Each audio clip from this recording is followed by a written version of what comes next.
I actually can't believe I'm saying this, but Blue Lock's biggest arc yet, the U-20 World Cup arc, has officially begun. The Chapter 312 leaks dropped completely out of nowhere, and I'm really sorry for the delay on this video, but trust me, it's absolutely worth it. In this chapter, we finally get the reveal of Blue Lock's official starting lineup, a surprising update on Nagi's journey through Side B, and our first look at Nigeria's top players heading into the tournament opener. If you're hyped as I am for this arc and want to stay locked in on every match, make sure you're subscribed to the channel with post notifications turned on. And if you want to talk Blue Lock with me or the rest of the community, feel free to drop a comment or join the Discord server link down below. With all that said, let's jump straight into the leaks for chapter 312 titled Into the U-20 World Cup.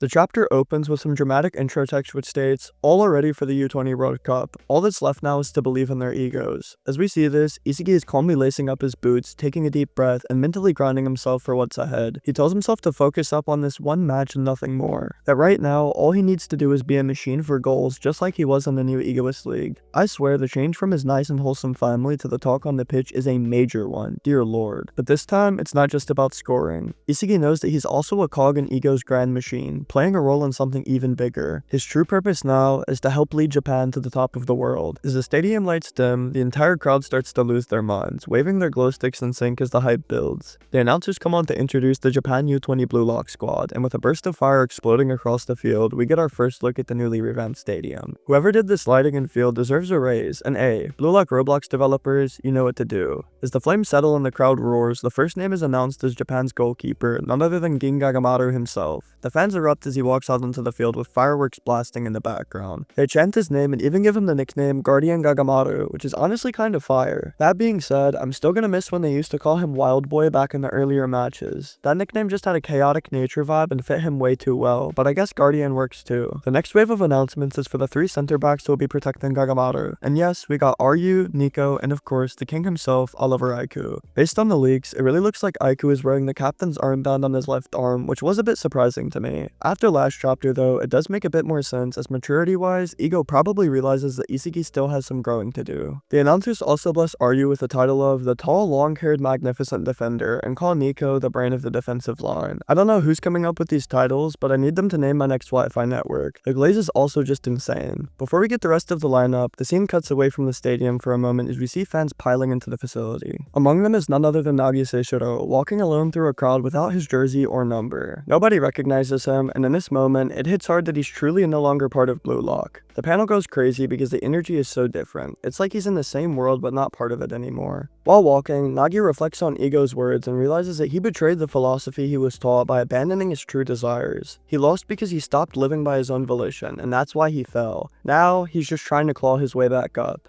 Meanwhile, back in the stadium, the announcers go on to say the left and right backs. On the left, it's the cool-minded lefty Yohiori, and that makes sense and all. But on the right, it's Chigure Hyoma. Like bro, I have to be honest. What was all of the Manshan City development for if we're just gonna throw Chigure back at the right back like it's pro clubs? Like, I don't know, crazy tip. Let him play his position on the left for fuck's sake with 44 Panther snipe. Maybe Ego had him train a Trivella variant or something of that sort. Aside from that though, Nagi's arc continues as he starts running through the crowd, his thoughts racing with his feet. He knows that he wants something new now, something much bigger. He can acknowledge how pathetic he was before and how disgusting that version of himself had become, but facing that part of himself is actually what helped him figure out who he is and what he wants. A security guard tries to stop him by holding out his hand, but the way Nagi's moving through the facility, I'm not even sure Wally West could have caught him. After zooming past the first security guy, Nagi ends up juking out 3 more in total, kind of giving a parallel to Kaiser and the police officers. They even start radioing for backup like he's an intruder in the VIP section, but he's barely even focused on them. All Nagi can think about is the heat he once felt thanks to Blue Lock. He realizes now it wasn't just about the act of playing that brought the heat. It was something far deeper, something tied to who he was trying to become. Back in the spotlight of the stadium, the announcers move on to the midfielders, and of course, the first name they announce is Ryo Mikage. The guy who originally brought Nagi into Blue Lock in the first place is now starting as the right midfielder. He's also the asshole that blocked Nagi. The defensive midfielder is Tabito Karasu, introduced as the unordinary assassin, and honestly, Karasu and Ryo controlling the midfield feels like the perfect balance of heavy defense and effective counters. As Meguro Bachara is then announced as the left midfielder, Nagi continues to sprint through the VIP section with memories flashing behind him. The sad thing about it all all is that no matter how much he tried, Nagi just couldn't consistently get fired up playing alongside Reo. He knows now that he can't play football simply to stay by someone's side anymore. While running, Nagi admits to himself that it's not like he wants to go back to Blue Lock to fight them or challenge Isagi directly, but before he can even finish that thought, the formation's first forward is revealed. It's none other than the strongest striker in Blue Lock, the beast himself, itoshi. As the fans begin screaming even louder in anticipation for the final player, the second forward, we see Nagi finally burst into a private VIP room filled with Baratsuda and several other high-ranking members of the Japan Football Association. And in perfect dramatic timing, just as Nagi finishes stating what his ego is now motivated by,